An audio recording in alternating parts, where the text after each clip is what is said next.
Only beauty can compete, only legends are told. Flashing lights and roaring crowd, in the ring they take their stance.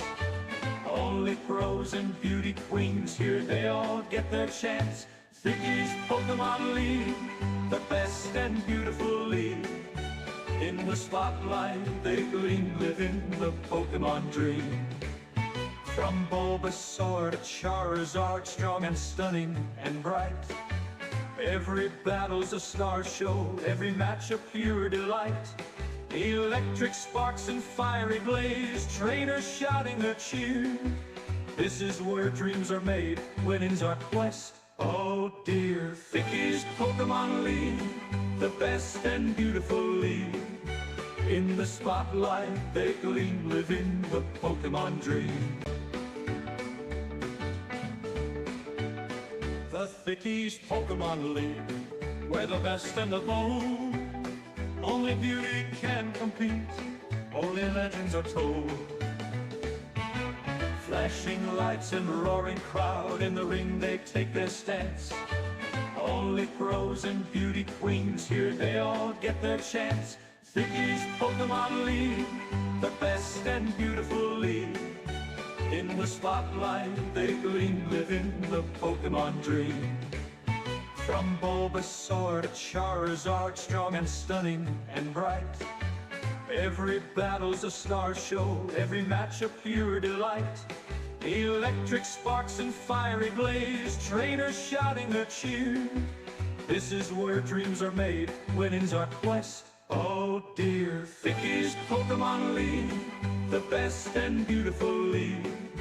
In the spotlight they gleam, living the Pokemon dream. The Vicky's Pokemon League, we're the best and the bold. Only beauty can compete, only legends are told. Flashing lights and roaring crowd, in the ring they take their stance. Only pros and beauty queens, here they all get their chance. Vicky's Pokemon League, the best and beautiful league. In the spotlight they gleam, living the Pokemon dream. From Bulbasaur to Charizard, strong and stunning and bright. Every battle's a star show, every match a pure delight. Electric sparks and fiery blaze, trainers shouting a cheer. This is where dreams are made, winning's our quest. Oh dear, Vicky's Pokemon League, the best and beautiful league. In the I'll take that, dude. Good evening, ladies and gentlemen. Welcome to Season 10 of the Thickies Pokemon League. Good afternoon. We've got a surprise Monday post-draft podcast. Myself and the great Herondai in the booth. We're going to recap Season 9, talk about this draft that concluded in just one day, and some looks ahead to the future of this season and the draft as a whole. So real quick, Mr. Producer, pull up that spreadsheet. We want to take a look at some of these rosters for sure. And Herondai, how you doing, my friend? I am doing swell.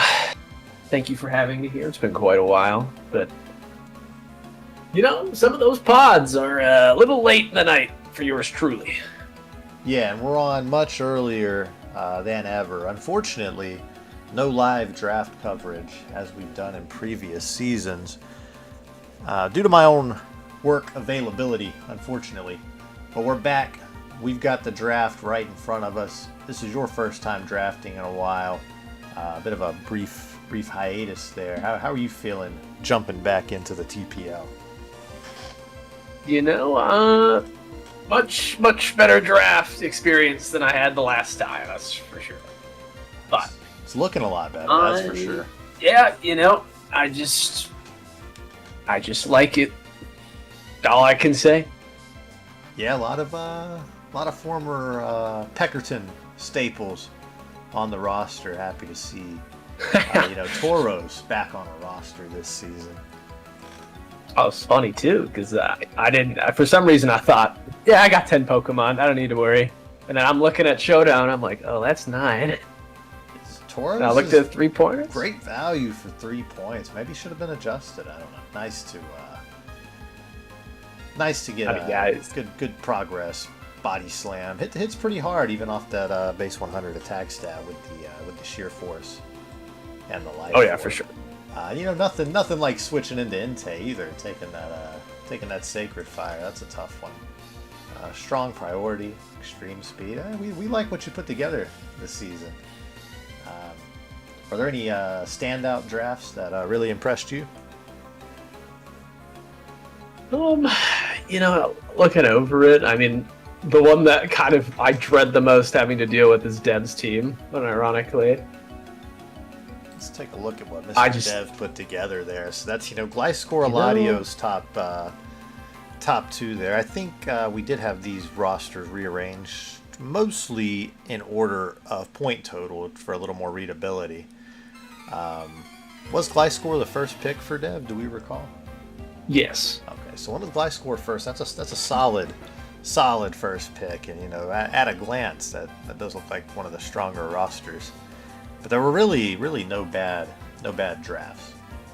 Yeah, looking at all of them, I'm like, damn, Yeah, I mean, you even look at what Cyndaquil put together, and he's kind of running into that problem he had last season, I think, of not having a ton of speed on the roster. Really going for bulk. Does have the hazards with Glimora. Did pick Azumarill first overall, a shock to many. But I do think Azu is a really solid choice at 13 points. I think you can get really good value out of it in pretty much any matchup. It's got more value in this draft just because it's a bit of a lower power draft overall, realistically. Yeah, it's one of the stronger wall breakers. Just going to be able to do more. It's going to have to do a lot being the number 1 pick. You're going to have to get first round value out of that as overall, and I'm not sure Cyndaquil will quite be able to get that done. Let's just start from left to right, go through, review these rosters with the fans. DP joining us in the chat. Sleepy guy just woke up. Had a pretty good draft of his own. I don't think he was quite happy with the way it turned out last season.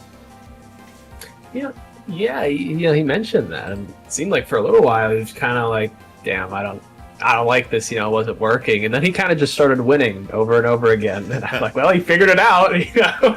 He's pretty solid. I think that maybe not being perfectly comfortable with the roster ultimately led to his untimely playoff defeat and fantastic upset for the rookie. This is true.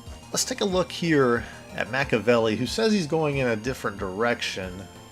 It does look a little different than teams in past. I'm not sure how different it is ultimately, though. We've got a mixture of maybe potential screens offense with the Deoxys speed, some hazards, and then the offensive duo of Weavile and Enamorous, backed by Tyranitar and Excadrill Sand and Rotom Wash, a sand staple in many generations.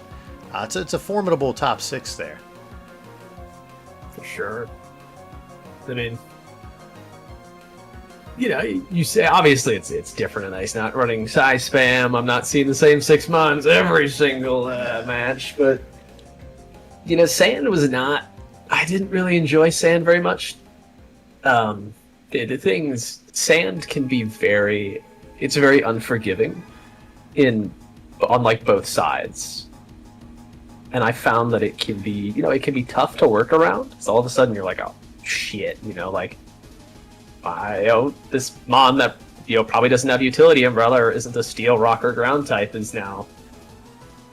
You can put your mons in really rough positions with Sand, but I mean, Melly's skilled enough. I'm sure he can figure it out. And one he's thing not I always noticed. going to need to run Sand either. I mean, Tyranitar and Excadrill can work well on their own.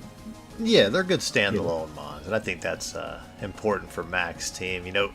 the one thing about these sand builds is they're often, weak to water types. Even Rotom Wash alleviates that to an extent. But when you're looking at teams, where Dev, for instance, Latios, Slowking, Greninja, I mean, those can all click high power water moves into that team pretty comfortably. And that's something he's going to be dealing with all season long. And also, just that, I think that dark spam, that like core of Tyranitar and Weavile, I think could be really punishing. May see, crunch on Tyranitar at times in the season. Machiavelli really says sand won't be coming every week, and he has said that he sees playing time for those bottom three, even Cutie Fly, according to reports.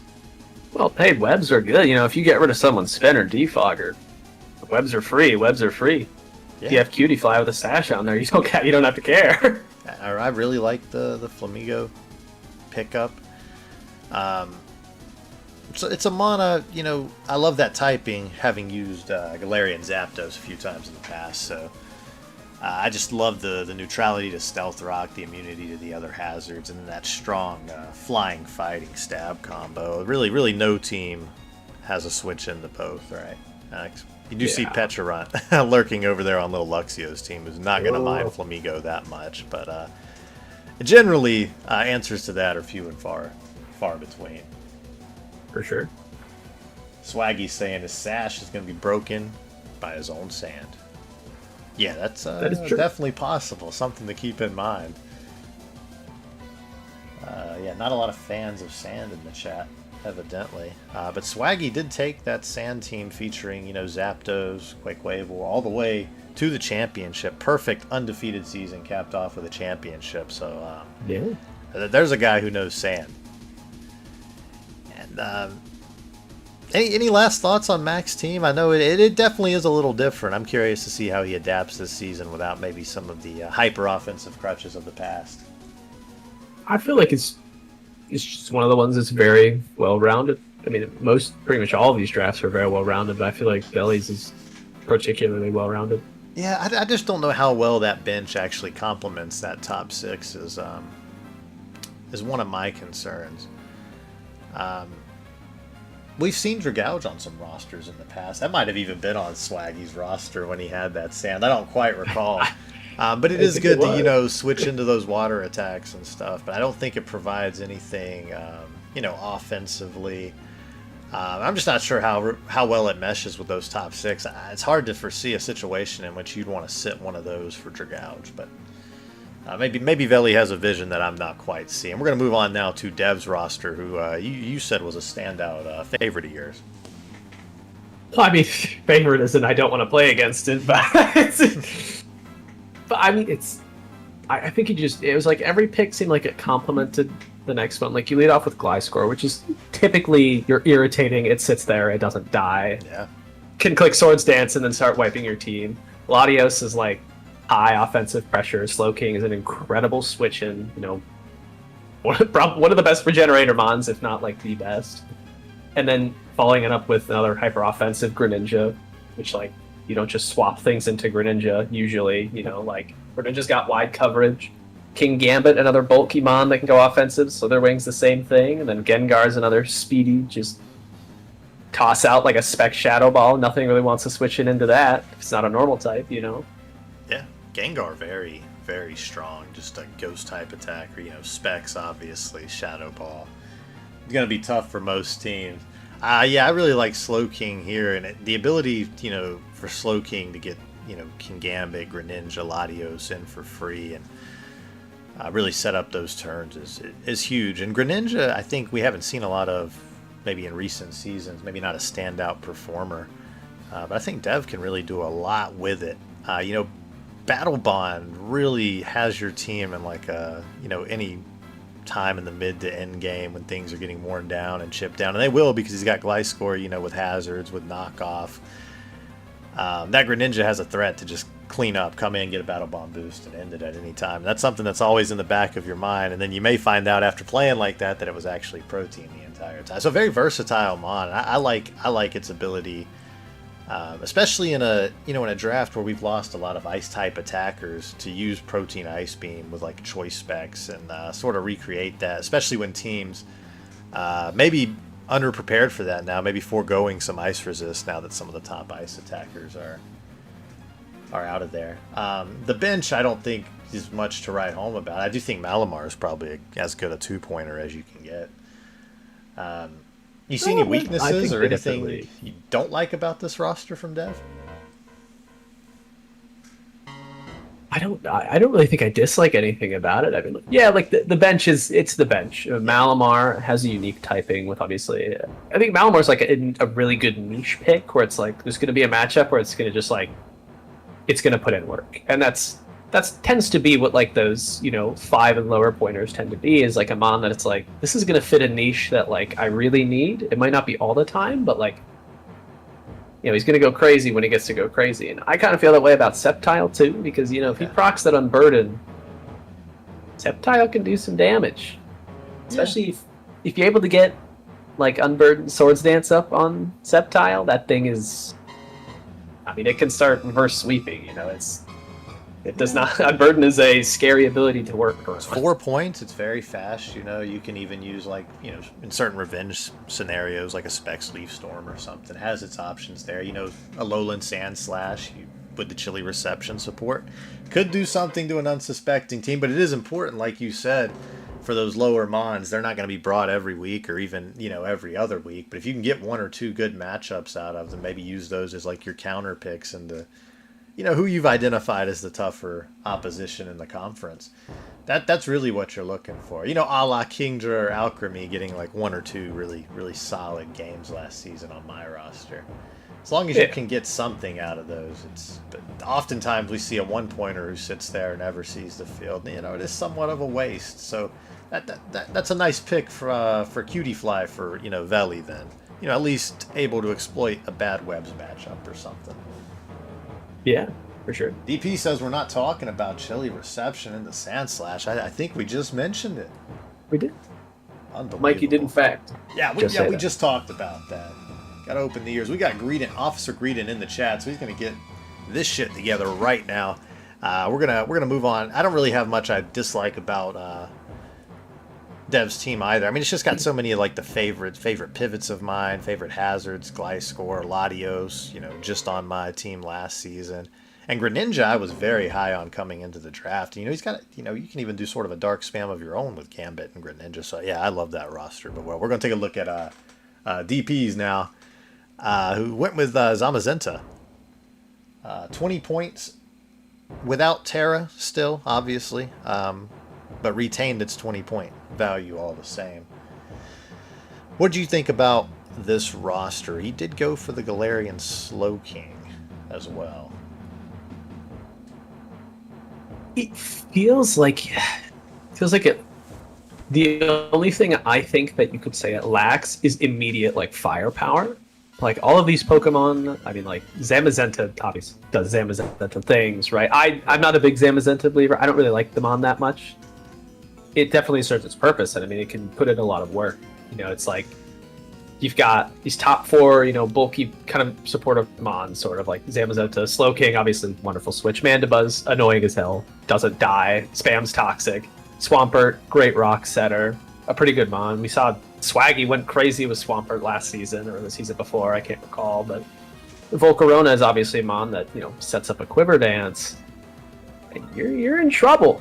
And Klefki's a wonder. I love Klefki. It's incredible steel type and very good supportive mon. Obviously, because that's Prankster, but like I'm a big Klefki believer, and I can see where it helps set up a lot of these Pokemon do a lot. Like Haxorus is really good offensively too, but Haxorus with the Dragon Dance up behind screens is a lot better than like a Scarfed Haxorus or a Banded Haxorus, Right. Yeah, you're right. Not a lot of immediate breaking power on the team. I mean, Zamazenta can obviously run choice band sets. It's nice, and close combat does hit hard. 120 attack is still nice. But then you're looking at, Mandibuzz can defog, but it's really not the best hazard you can draw. I mean, it's still going to get hazard set up on its face by a lot of hazard setters in the conference. Looking at Gliscor especially, right? Or something like Heatran able to keep rocks down. So that doesn't you really, if you're going to use like a breaking set with Volcarona like Specs or something, you do need, better hazard support than that. So that kind of limits Volcarona to, boots more so than, a team with a spinner. But he can run just straight up hyper offense with this, and that's what's kind of scary too. You could see screens. You got Shell Smash Minior. You've got the Calm Mind Raikou, the Haxorus, who, as you mentioned, can be a breaker, but you really like to see it as like a Swords Dancer or a Dragon Dancer most of the time. Glaceon. Glaceon's actually a pocket. I love Glaceon. Kind of a pocket pick because Glaceon is actually pretty bulky. Like, its move pool isn't wide, but if Glaceon gets set up, I mean, it's going to sit there and it's going to... I'd say it has pretty good coverage. You get Ice. I believe it gets it gets Ice Beam, Shadow Ball, Alluring Voice, but yeah, Glaceon can be good in the pinch, even without Terra. I think so, and especially just exploiting any matchup where you think, the 6 that are coming, maybe you're a little light on the ice resistance, without Kyurem, without Chien-Pao, without Iron Bundle in the format now. Maybe people are lightening up on those ice resists. Yeah, I think it's a pretty good pocket pick. It can do some things too, it can Wish, it can even run something like Wish, Baton Pass, Protect, Freeze Dry, just freeze fish and pass wishes around. He's got a lot of options. Yeah, in the chat, we got Frisian saying this is one of the most competitive seasons. Yeah, just looking at the rosters, I'd absolutely agree. But Greedent predicts Frisian's getting 2-0'd. Those two could meet up in the interconference rivalry week, so we'll have to keep an eye on that there. Yeah. Anything else to say about DP's team? Nah, man, I just like it. Yeah, it's pretty cool. I like the hyper offense angle along with just like the bulky offense angle that you can run any given game with that sort of defensive core there of Swampert, Mandibuzz, Galarian, Slowking. I did want Swampert. I got sniped. I mean, that was my next pick. Unbelievable. But a great pick there from DP. So that brings us to Greedent, who I noted yesterday is hogging a lot of the hazard control with those top 3 there with Great Tusk, Quake Wable, and Hatterene. I love the defensive aspect of this roster, but I do think it is lacking maybe a little offensive synergy. What do you think? I suppose. I mean, I thought it was really damn good. I mean, really, I think it's. I at least think the top 6. I really like the top 6 as a core. I'm not so sure how I feel about the bench. Mainly just because there's obviously there's a very large flying weakness in this team. Okay, for instance, if I have Tornadus Theory and +2. Hit and Bleak when outspeeding stuff like Tusk is gone, Quack is gone, Hydrapple's gone. Right. Staraptor, Kilowattrel, Logan Persian, they're all gone. That core is really tough because, with Unaware Claude, with specially defensive Heatran, boosting special sweepers are never really going to get by you. And then you've got a Great Tusk who can run defensive sets, even defensive booster energy to stop any physical attacker it wants to, really, in any specific matchup. It's how do you break through this team of Greedent? Oh. The more I look at it, definitely the more I like the top 6. It's really just the bottom 4 of them. Kind of clearly, it kind of just looks like pretty much every game he's going to bring the top 6, and then maybe Kilowattrel's going to fit really well this time, or maybe Alolan Persian's going to fit really well this time, which I guess is the point of the bench. Right. But it's particularly top heavy. Staying Safe used Persian pretty well last season, maybe trying to capitalize on that defensive value, but it does look like he just tried to really tack on some offense and some speed there with the 2 bird picks in Staraptor and Kilowattrel. Kilowattrel, I think, real nice, does add some speed and gives you another attacking element, really. Probably going to see some offensive Hatterene usage this season. I think that'd be pretty cool. And I like that he has Hatterene and Quaquable to kind of free up Great Tusk sets a little bit if you don't necessarily have to run spin into every matchup. I think you can get a lot more out of your Great Tusk that way. And that may be why he did that after, having used Great Tusk in the past. But I would like to see like some more offensive variety, but I'm not sure how you do that. If you want to keep that stout defensive core, you'd be looking at maybe, mixing up the bench a little and maybe even getting a one-pointer and then condensing some of those points together to give you like that extra offense off the bench. Yeah, he does. The spreadsheet says he has 3 extra points. Yeah, you could shore it up with that too. Indeed. So, Yeah. real quick, Swaggy asks, why is non-Terra Water Pond 20 points? To that, I'd have to, talk to the producer and the board about why they ranked it that way. My personal thoughts would be that something has to be ranked 20 points to keep kind of the economy of points and the way we kind of want rosters to stack up. So it's not necessarily like a one-to-one, relative strength. But I do think that, Woger Pond is the best one easily. Whether it's worth 20 or like 18 or 19, I don't know. But if you think it's like less than that, I would pretty heavily disagree. It's just really hard to switch into it. You don't have like defensive Terra coverage for it anymore. So yeah, I think if you think Terraless Water Pond should be any lower than like 20 to 18, I'd say wow. I'd say that's pretty crazy. But then again, not everybody agreed with that ranking when we were going through the rankings or the tiering of the points. But also, yeah, it's not like a one-to-one is Woger Pond 20 and Zamazena 20. Are they both worth 20 if Woger Pond's better, sort of thing. It's also the economy of, we have to have so many in these ranks to ensure that there's less duds on the end of the bench, which I'd say we did pretty well this season. A lot of these benches look more fleshed out and more useful Pokemon that I think we'll see throughout the season. Yeah, I agree. Let's take a look now at little Luxio. Sophomore season, gets Garchomp again. And this time he's supporting it with some Thundurus. That's the Therian form. We've got Cinderace, Pecharunt, Tinkaton, and Melodic rounding out that top 6. That's really another really stout defensive core. Oh yeah. Yeah, like that's a very difficult one to break, really. Because it's almost like Garchomp, Thundurus, Cinderace are going to be the one clicking the buttons, and then Pecharunt, Tinkaton, and Milotic are just going to swap in on repeat. And they're going to tank the hits for you, really.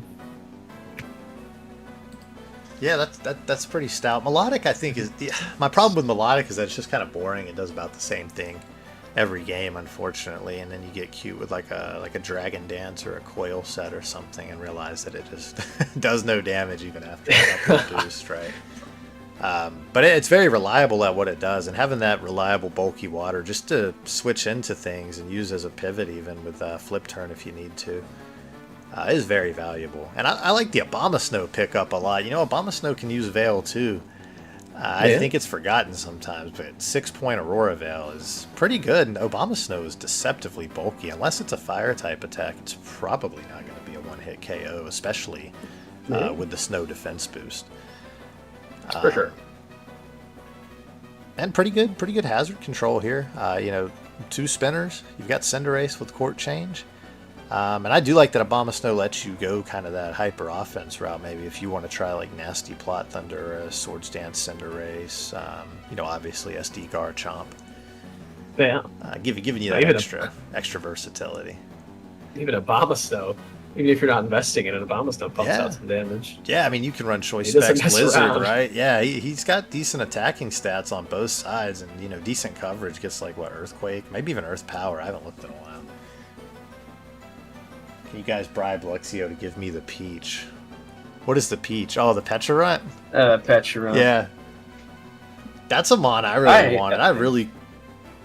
If I hadn't gone the Annihilate route, I would have really liked to have Pecharunt. I just love what it can do with that. Just that set. So sturdy, so reliable. You come in, you've got the recovery, you've got the parting shot. It just kind of fits well into every roster.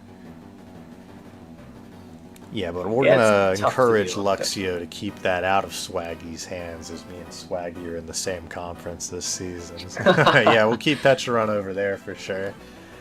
I'm excited to see what Luxio does with Garchomp this season now that he's got some bit more miles under his belt with it. Indeed. Looking at how Garchomp matches up into some of these rosters, even into some of these, defensive cores, like you look at Greedent's team and you might think that, physical Chomp is handled by Great Tusk, but what happens when that Garchomp clicks like Life Orb Draco Meteor or Life Orb Surf into your Tusk, and then you have like nothing for Earthquake and Scale Shot, right? There's a lot of ways to play Garchomp, and I'm pretty stoked to see what he does with it. That goes for like any matchup. I don't think any team in that conference is entirely comfortable into Garchomp. Maybe 2-2 with Skarmory and Donphan is as close as you get, and then the Comfy with Priority and the Weezing. Yeah, those are maybe the... Tommy 2-2 did have a great draft. We're going to get to that next, but... yeah, I really like what I'm seeing from Luxio here. Let's move on to Tommy 2-2. Did take a couple of things that I wanted, namely Skarmory, but this is pretty similar to teams I've drafted in other leagues and used in the past. With Blaziken and Latias and Skarmory. And I love Healing Wish Latias next to Blaziken, because you can really run like those Choice Band Flare Blitz sets, or just, even try again after a unsuccessful Swords Dance sweep, right? Yeah. Pretty good roster on Tommy 2-2's side. Not sure how useful that bottom three will be, but Weezing is an interesting defensive piece, but does somewhat overlap with Skarmory.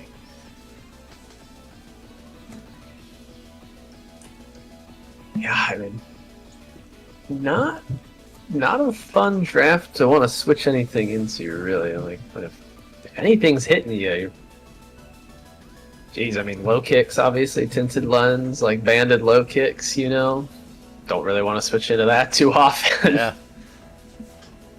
Weezing, Rocky Hill. I mean, we've seen, saw Swaggy use Weezing very well last season. Weezing put in a lot of work. I like Chestnut, too. I think Chestnut's a good defensive piece. I mean, against Skarm, kind of... Damn, it's difficult to... I think it's going to be difficult to gain momentum on it. I think that's, like... When I look at it, I feel like it'd be very difficult. You have to make some, like, Giga Brain plays to get momentum off of this team. Yeah, and there are a couple mons that could be... real momentum stoppers. Yeah, low kicks can be at times if you're running a banded set, lock into First Impression or Sucker Punch or something like that. I think Comfy is a really good, bench piece. That's like kind of that seventh mon off the bench. That priority can help you in a lot of situations. That priority Draining Kiss can be very useful against, Zamazenta, Deoxys Speed, things like Latios, Greninja. So you'll find a lot of use for it, and combine that with low kicks as priority and ability to check certain things, and it's a team that's really tough to exploit. We'll have to see how he utilizes those two breakers and Wogerpon and Blaziken. Like you said, nothing wanting to switch into either one of those really. Yeah. And Latias, not always just a Healing Wish user, does have offensive and defensive utility of her own. Yeah, if there's one downside to this roster, it's probably the fact that Tommy 2-2 is the coach. But that's unlikely to change. I would predict him to go maybe 3-5 this season, up from 2-6. He's really got to figure it out. I don't think he has a favorable matchup with anybody. Maybe on paper, but ultimately... We got the Hooper's Dimension in here. I could bring 3 Pokemon versus Tommy 2-2 and beat him 4-0. That's a pretty crazy claim. And we may put that to the test. Maybe an exhibition match. Tommy 2-2 not off to a hot start, and the season hasn't even begun yet. Let's take a look at Cyndaquil. Azumarill first overall pick. Another slow roster overall. Looks like Screamtail's your fastest piece there. And the only one above, like, base 90 or so. Base 100. Whatever. Yeah, somewhere around there. Whatever Rotom Frost is, right? Or Indeedee's like 90. So Is Glimmar slow? I thought Glimmar was actually quite quick. It's just below base 90, though. It's like 88 or something. Yeah, because it gets to 298 max. Never had a chance to use them on. Yeah, seeing Swaggy, saying 2-2, telling 2-2 really that the Pokemon can't schedule themselves. You got to get your games played. You just got to show more initiative. Yeah, That's Tutu true. did not want to fight Frisian. I mean, Yeah, fastest mon after tail does appear to be Glamora. That's going to be tough. Still have the grace period active until tomorrow at 11 Eastern. Could shore it up a little. I feel like Zoomer and Saraledge can definitely set up, and they can definitely just, even without Terra, Saraledge is scary, and it can definitely, start sweeping you. I'm not 100% sure the Pokemon that would be supporting it are necessarily the best. Yeah, they not a lot. But I think this is a draft that wants to just chill and get Pokemon set up, and then just start clicking the button. It's gonna be hard to do. I think you would want, like you said, a little more support for Azumarill if it's gonna be your first overall pick. You do have the option for some screens here. No ground type. Maybe a bit, maybe a bit heavy on the defensive core there with Tail, Skeledirge, and Mungus on a team with that top three, of Glamora, Saraledge, Azumarill, screaming to be a little more offensive. Not having a ground type, like you said, is very tough. I think Dirge. I think he should consider swapping out Dirge for another high point mon. He still has an extra point. Like, you get a 14-point mon. I think having the double Ghost Fire is not. It's not pretty. It's one or the other. Either you want to set up Skeledirge, you want to set up Saraledge. I think Dirge is like the mon that I would probably take out and find something bulky that complements something that wants to hit Azumarill or Saraledge. You could find a good trade or something for it even. There's potential use for it. Like you said, doubling up on the typing's bad enough. But Amoonguss and Screamtail, that combination on the especially defensive and the physically defensive side can check a lot of what you would want to use like Skeledirge's defensive profile for anyway. So unless you're trying to set it up, and then at that point you may want to reconsider Saraledge, like you said. The nice thing is that Skeledirge hits on the opposite side as Azumarill. But Saraledge and Azumarill can easily overwhelm like a physically defensive core. Looking at like Melodic and Petrarun or Skarmory and Donphan or something like that, for example. Yeah. He's got to fix it up just a little bit, but it looks better than drafts he's had in the past. It would not surprise me if he gets his first win this season, and that's going to bring us to Herondai's roster. Tornadus Therian, I think, is an excellent top pick there. Walk us through the draft process for you. I looked at the draft board and said, I want to use Tornadus Therian, and then I started picking Pokemon. That's how I tend to do it, but I was like, I knew I wanted to use Tornadus Therian, and I was like, I like Keldeo. I want to use Keldeo. Picked up Keldeo. Necrozma is one I really wanted to use, but it's like, in terms of a bulky psychic type, I think it might be one of the best. Like, Prism Armor definitely throws off a lot of calcs, a lot of dark, ghost pressure that otherwise would be applied. You can kind of work around.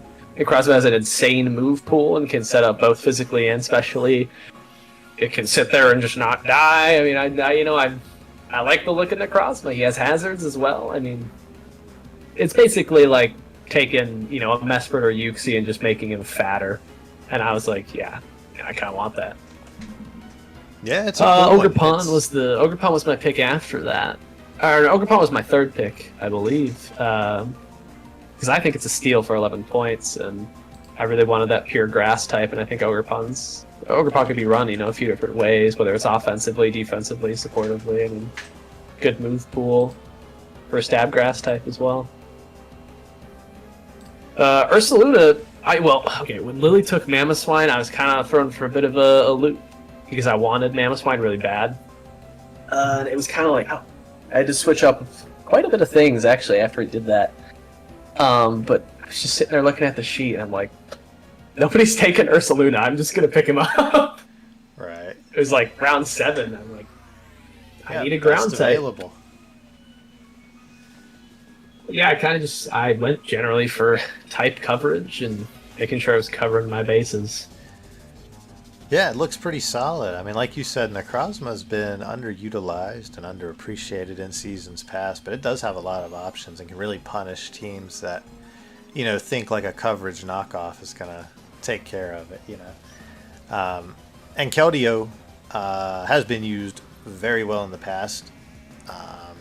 You know what I love about Keldeo is you can run just like a standard boots or choice spec set, same moves into pretty much any team and still get something out of it. I'm a big Keldeo fan and does have the ability to boost with the combine sets too. The Fortress pickup is big. Fortress was on our board. We wanted to fit it in. We couldn't quite, and then it was gone. But I do like Fortress's ability to kind of compress spinning, hazards, pivot, sort of all into one roll. Yeah, I knew I wanted a good steel type, and I was kind of like, damn, I want a good rapid spinner as well. At the time, I was like, Fortress was the best option. I'm like, yeah, I'm gonna pick him up a little early, just so I don't have to worry about it later. Yeah, Swaggy says somebody used Keldeo quite amazingly well last season. He forgets who had it. I believe he had it, and I believe it did not appear in the final series, however. Which is why some may forget. But Keldeo, I don't know if Keldeo's been on a championship roster, but it's been quite close several times. As well as Ogre Pond Grass. And Tornado Starion, also a former finalist. And Ursaluna may be a former champion. A lot of former TPL champions on this roster. So that's pretty exciting as well. Tauros, we already touched on earlier. I think that's as good a value for 3 points as you can really get. Yeah. Yeah, I think it's your best draft to date. Could get you out of that kind of slump, which led to the brief sabbatical. Well, drafting's half of the battle. Yeah, it is the most important part. And Swaggy says Keldeo was injured in the semifinals. Ouch. I know Keldeo wishes he was out there clicking surf, clicking Secret Sword, doing Keldeo things. So we'll scroll down here. We'll take a look at the Drift Veil Conference. So I guess we'll start with mine. Then I'll let you start, and then we'll kind of go through my process if you want to. Just, kind of give me your thoughts on it real quick. I mean, it kind of just feels like it's good piece after good piece. Annihilate can be useful at any point in time in the match. Really, it can just, one moment you're like, oh yeah, I'm doing all right, and the next moment Annihilate is suddenly +2, rage fisting you or drain punching you and just bulking up. Obviously, great type coverage is there as well there. Clefable, annoying Mon sits there, pisses people off. I mean, it's always a good pick. It can complement pretty much any draft. Probably the best fairy type. Ogre Pond Cornerstone is terrifying. You can't one-shot it, and having a stab physical rock move that actually hits consistently it's scary. And to have the other kind of bulky support you have with Moltres, Slowbro, and Zarude, especially in those top 6, is that's a good solid core there. Slowbro, or Regenerator, wonderful switch in. Zarude also can be bulky, but if he gets his Sword Stance set up, he's gonna start OKOing everything. Haven't used the Dunsparce, can't really comment on him. I like him, he's a silly guy. Flygon, he's alright, I guess. I don't really like Flygon that much. Well, Magnezone and Smeargle are good niche picks, because Magnezone, he's got, base 135, 125 special attack? Yeah, he doesn't... base 130, he hits like a truck. Yeah, he doesn't fuck around, and Smeargle, you don't actually know what Smeargle's going to do until he does it, so... Yeah, that was the idea behind the Smeargle pick, is, if I see something's hazards weak, webs weak, whatever, I can run Smeargle, I can kind of enable some things.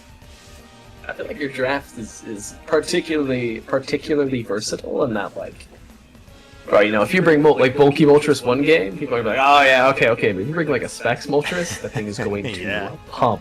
It's gonna make you second guess in between games. If someone's thinking oh, he's gonna switch up this set, what the hell is it gonna be? We like the offensive Moltres. potential. And we like Cornerstone, but it wasn't on the board. We were going to go Skarmory and then Swampert instead of Cornerstone and Flygon. But we liked what we saw out of Cornerstone. We've used them in the past. And like you said, just being able to click a perfectly accurate rock move is pretty damn satisfying. So Sturdy is pretty awesome for it, too. It turns it into like the ultimate sort of anti-lead in draft. So keep an eye out for that. Into Dunsparce, it has Serene Grace and it has Ice Beam, is all I'm going to say. So watch out, Drift Veil Conference. We're going to go for some freezes. And Zarude is just like a really strong knockoffer, man. Hits harder than, like Meowscarada, for instance. So, and maybe bait some U-turns. Do you want to U-turn on my Zarude and give Annihilate a Rage Fist boost? I don't know. Yeah. I'll let you decide. But we'll take a look at Swaggy's now. He went Meowscarada number 1 and got Treads at number 2 alongside Dragonite, which is nuts. That top 3 is possibly the toughest in the league. What did you think about Swaggy's draft? I'm not gonna lie, I really only like the top 6. Yeah.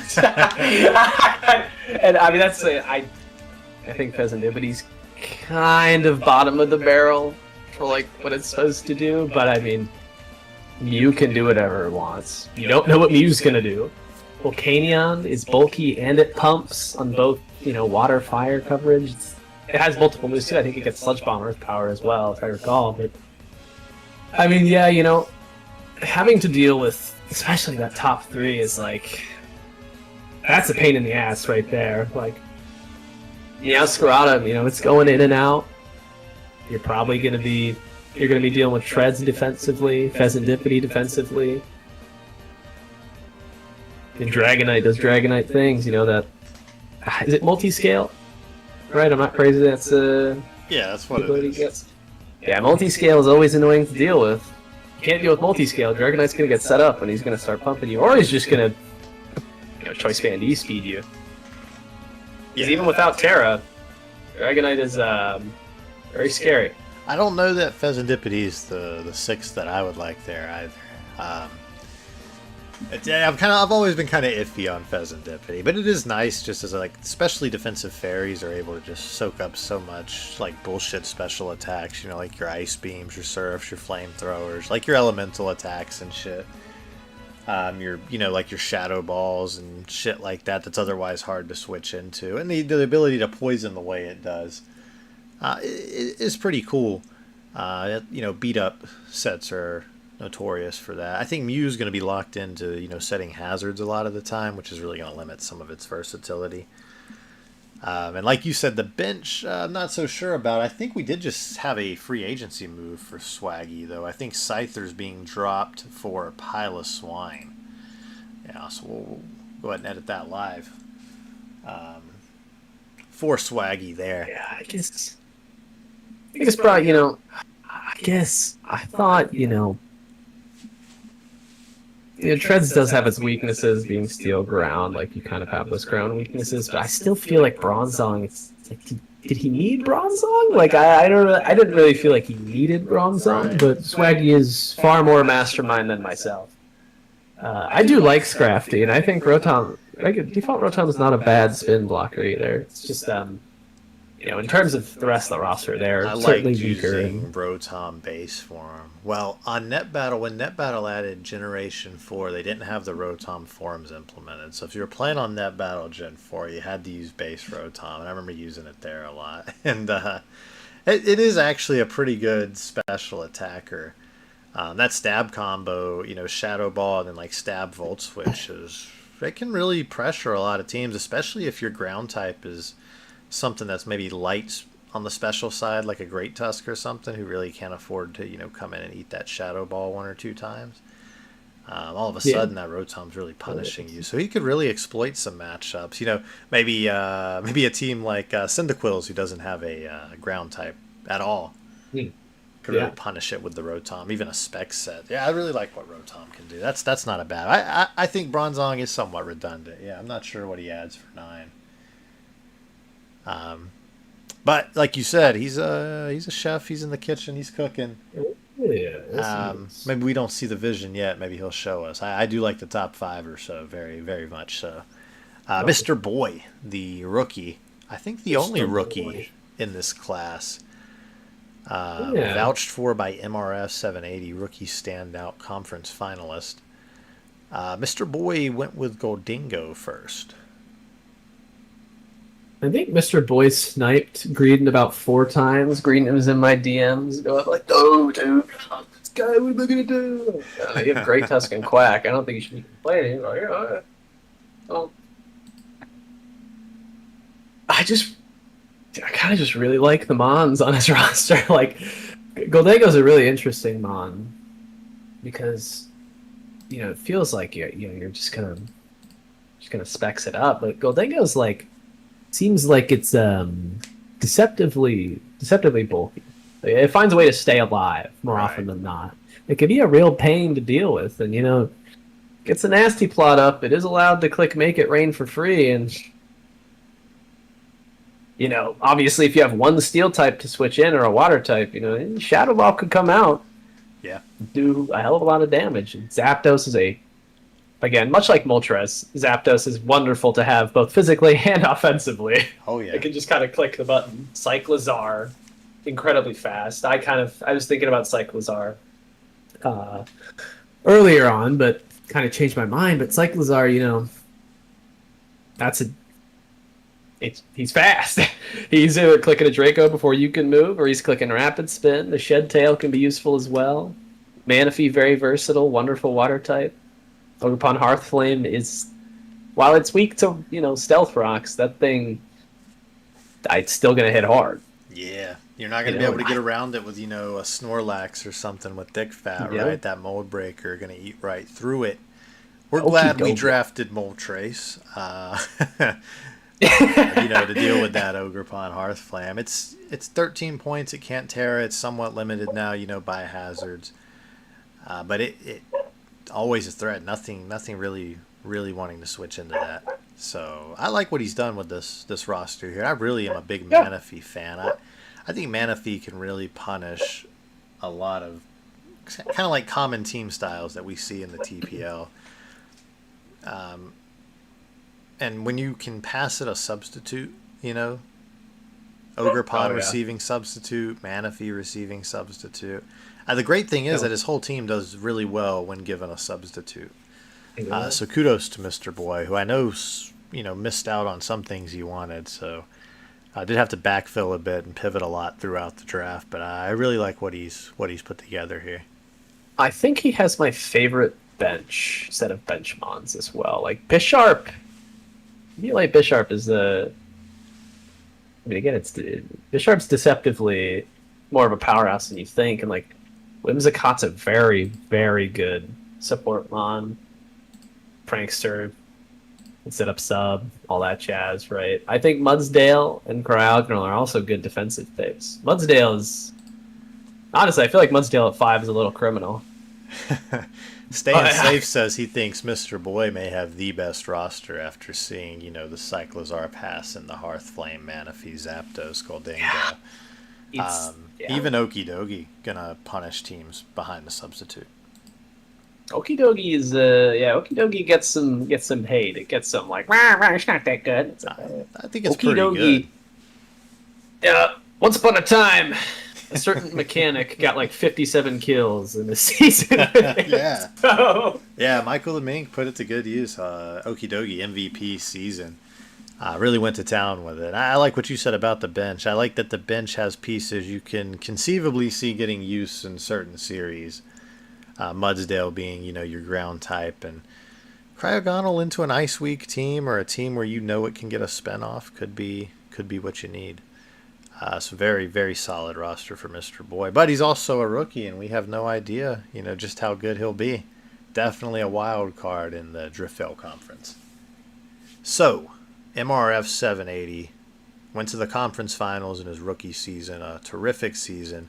Upset DP, former champion, on his way to do so. Somewhat sniped me. Sandy Shocks was my backup to Skarmory initially. He takes it right off the board and pairs it with Pagos, another mon I'm pretty high on. And this is a more balanced draft than what we've seen. You look at the bottom half of that roster, his bottom six, all within roughly 8 or 9 points. So it's really sort of min-max in the middle part of the draft there. What do you think about that? I think it's a very, very well-rounded team. I think the support you get from especially like Mian Shao is a swat and switch in over and over again, whatever you want to call it. Grimmsnarl, very supportive. Talonflame, very supportive. Polion, same thing. Suyin Zoroark, throw you for a loop. I think like especially for those top three, the Terrapagos, Sandy Shocks, especially like Salamence as well. There's a lot of support to let them do what they want. I could see him feasibly just running a Specs Sandy Shocks and not caring because he has the switch in and support for it. And Grimmsnarl, obviously, probably the best screen setter in draft, or just of all time, really. I mean, Right. probably it's one of the best supportive mons to date. Mesprit, also a wonderful supportive mon. Rock, sets up rocks, is bulky, does the thing. Healing Wish, big. Yeah. I think it's very, very well rounded. Yeah, I like think it what very I'm much so seeing supports here. itself. I think Muck is as good a 5-pointer as you can get too. Definitely has some defensive applications. The sticky hold, as far as being like a knockoff absorber. That top four. I think Mian Shao's always been sort of slept on in our drafts here. Obviously being a great pivot, life orb, wall breaker. You can even run reckless, high jump kick if you really want to push through things like Skarmory, etc. Yeah.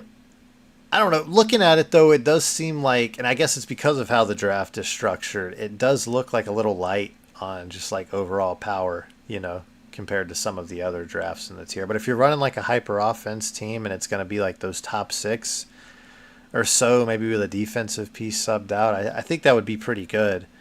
I'm just not sure how well the real threatening setup mons, like Salamence and Terrapagos, would have to see how well those perform in these first few weeks before I make like a judgment. Yeah.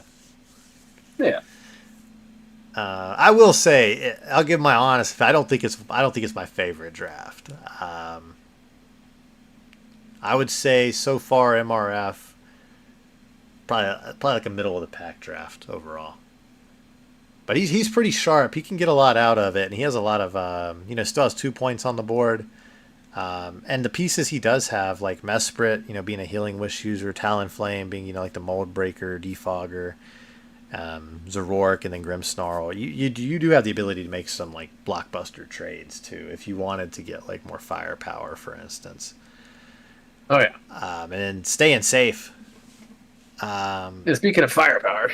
Yeah, now he said he went a different route than he had originally planned by far, but I did get the Iron Moth and the Scizor very early on. Scizor was very high, according to reports, on a lot of boards this season.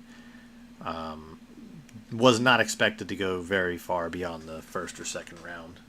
And staying safe comes away with it ultimately. And that's a team that's just packing all kinds of priority with the Prankster Thunderous, the Rillaboom, the Scizor. Yeah. All kinds of speed control. You've got the Booster Energy Iron Moth on top of that. Pretty good team. Blastoise for 9 points getting a spinner that good, I think, is just excellent value. For sure.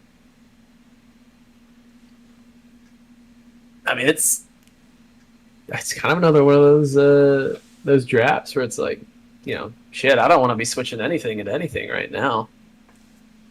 Thunderous pumps damage, Rillaboom pumps damage, Arcout on Ironmon. Yeah, Scizor tends to be a little bit more bulky, but even when it's bulky, Scizor pump damage.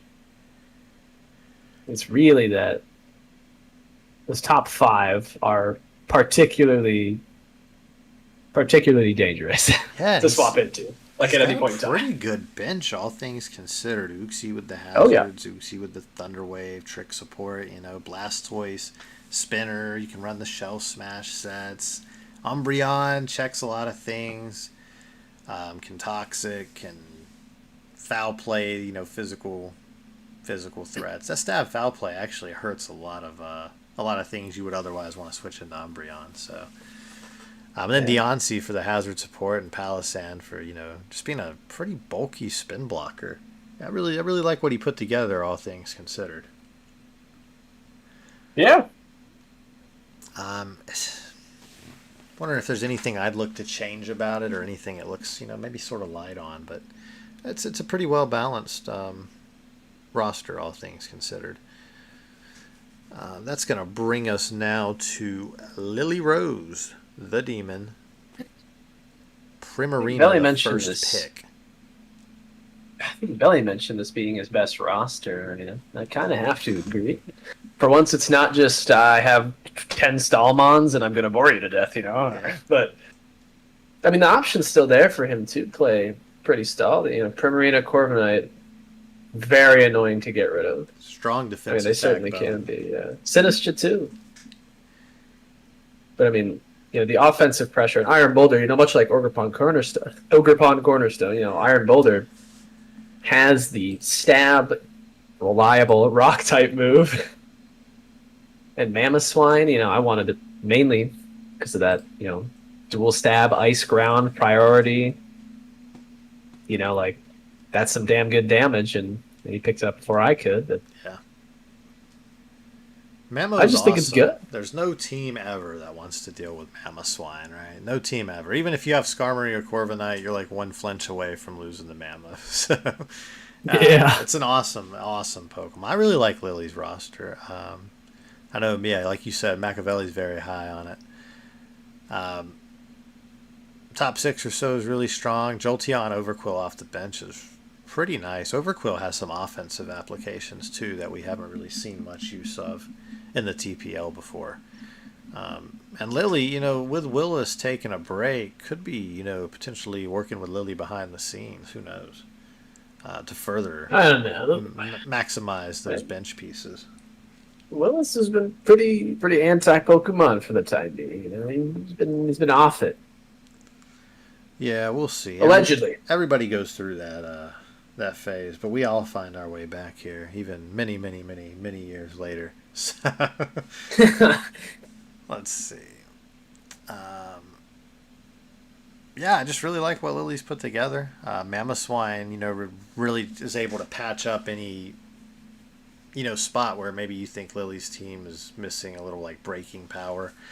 But when you think about having Iron Boulder, who, without Terra, maybe you just want to run a Choice Band set and, hit that rock move, right? There's a lot of matchups where you can probably go Adamant even. And Primarina's a powerful special attacker, does have access to Moonblast. So that's always going to be something to consider. The main reason I like this team is just that I see a lot of, Gen 4 Pokemon that I like, to be honest. Like Mamoswine, Infernape, Jolteon, that are pretty cool. I will say, I think he's complemented it well, but there's a bit of a ground, concern there, ground weakness concern. Like Sinistra, even Executor or Corviknight, obviously the switch-ins to ground type move. If one of those are gone, it does become a little scary there if something's set up. Can be tough. Yeah, not the best Sandy Shocks matchup, I think he's still accounted for pretty well. Again, Corviknight, obviously, even an air balloon Jolteon could throw you for a loop, right? But it's definitely, I think he's complemented it pretty well, though. Corviknight does not die easily, and I don't think a lot of ground types can actually just be like, oh yeah, I can go kill a Corviknight real quick. Not a lot of them can. Lily's pretty good at identifying weak points, and I think we'll know when to bring which of Mamoswine and Infernape, Jolteon to really punish opposing teams. And Overquill, having an Intimidate user and a Hazard setter like that off the bench is pretty big. I like Lily's draft. I think Lily will do pretty well, and it's a pretty tough conference. For sure. Frisian here. Frisian went Landora, Starion, and Iron Crown to begin with. This might be my favorite draft. Might be. I think it's terrifying. Yeah. Landor's that top. Okay, the top 3 especially. I actually like playing against Sylveon because I want Sylveon dead. I hate that thing with a passion. It's a pain in the ass. But dude, that top 3 is scary as hell. Like you don't just get through his draft like easy peasy at any point in time. You know, he has the support on the bench as well to deal with hazards, set up his own, and I, I think Bloom's a little underrated. Obviously, grass fighting, not the craziest typing in the world, but Bloom's got that priority. One of the, I believe, there's like only 2 or 3, Mons that have Spore as well in the draft. I could be wrong. Yeah, it's pretty close. That's pretty close. Yeah, Spore not a widely distributed move, like you said. Breloom hasn't been drafted recently, and it is a bit underrated. A 5-roll Bullet Seed is an insane breaking move. And I'll be back in just a moment. Hair and I are going to solo this pod for just a minute. All right, yeah, I mean, Friction's draft is, I feel like it's one of his better drafts of all time, at least from what I've seen. I think it's just scary. And even if you think you have an answer to something, it's like, I can just swap something else in. Like Snorlax isn't easy to remove, even with Fighting Stab. I mean, it's sitting right there. Sylveon, not easy to remove, can set up as well. Really start punishing it. Probably, again, Sylveon, probably one of the better fairy types you can pick up as well. And I think Breloom's a bit of a pocket pick, and I quite like Breloom, but all around, Friction's draft is, it's scary. Because Hydreigon, whether it's set up or not, is going to click a button. It's going to do a hell of a lot of damage. Same thing with Iron Crown. Landorus Therian is just damn good. Probably the best Intimidate user for singles. Could be wrong. Been wrong before, but yeah, the bench is, I think Friction's bench is definitely like second favorite. Not biased because of Regirock, not at all, but like Tentacruel is a really good hazard controller.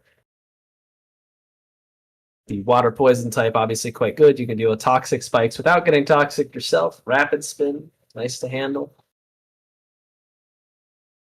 Always like Galvantula as well. Reliable webs and damn good damage too. Frostlass is the same way, with being able to set up hazards and outspeed a lot of things otherwise. Really, really good all-around draft. I think Fricción has outdone himself.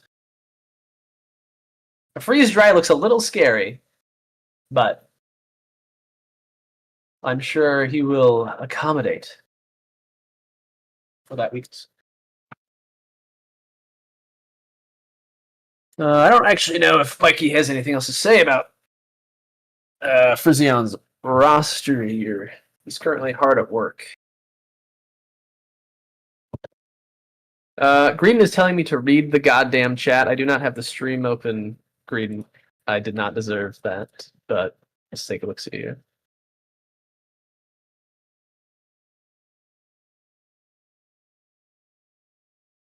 Hyundai will not be able to solo this, Green says. Little fucked up. Gotta be said. Yeah, Green, I'll tell you, there's a reason I'm here today, and you were not invited. That's all I'll say. Unfortunately, that is the truth of the matter. We've already covered Limit's team now. Sorry? Have we covered Limit's team yet? No, I just finished commenting on Fricción. On Fricción. Yeah, I like the Regirock pickup, Frostlass, good spiker, nice ice type attacker, does have Thunderbolt for coverage. Big fan. Iron Crown and Landorus T. That's an overused core right there, and you can't go wrong with that. And he's familiar with Hydreigon, has some experience with it now under his belt. We'll see if he mixes it up and is able to get a little more out of it this season. Big fan of the roster he's thrown together. And finally, we've got Limit. We said Greedent was hogging the hazard control. Limit hogging two of the best setters here with Samurott H and Tinglu. Yeah. What do you like here? Dude, kind of seems a little bit more like a passive team, but it seems like one that's, like you said, a couple of the best hazard setters, just in general. Tinglu, Hisui, and Samurott, difficult to deal with. Hawlucha is a good mon. I'm not sure how he intends to use Hawlucha. Obviously, no terrain to be set up immediately, but Galarian you look at the rest of can bring the terrain for the Hawlucha. Of course. Yeah. I'm sorry. I always just think of neutralizing gas. Yeah. My bad. It could set the terrain with the Weezing. Oh, but like, you got I think he just was like, yeah, I'm just gonna pick some really good Pokemon like Sweet Samurott, good. Tinglu, good. Halucha, obviously now that my brain's working, good. Metagross, good. Sweet Arcanine, good. Like all the Pokemon are just like they look like they're ready to just do their thing. Even the bench is particularly useful in its own right as well. Yeah, not sure that I love the assortment there. Tinglu, Hisuian Samurai. I mean, with all the Hisuian Mons on there, you have to wonder if he just started playing through Legends Arceus. Maybe around the same time he started drafting. But a lot of good pieces can do pretty much whatever he wants in the trade market because Tinglu and Sammy will both be highly coveted, especially as that deadline approaches. I think Reuniclus is a little underrated as a psychic type as well. I think it's very. It was on our board. We were going to pair up the Magic Guard Mons, but didn't quite get to it. I think Reuniclus is underrated, and I think it's. I think there's a lot of teams that'll shit their pants in front of a Reuniclus that's starting to boost. Yeah. Overall, I like these rosters are all pretty good. I don't think we covered a bad roster. So this will probably be one of the most competitive seasons yet. Don't have too much to go over. Season 9 recap. Prizes for that should be going out today or tomorrow. I will check with the board. Swaggy receiving the second place prize. Congratulations to him. We've got an announcement of sorts, something in the works, talks of a relegation league or a lower skill division for the TPL in Season 11. Format, etc., undecided.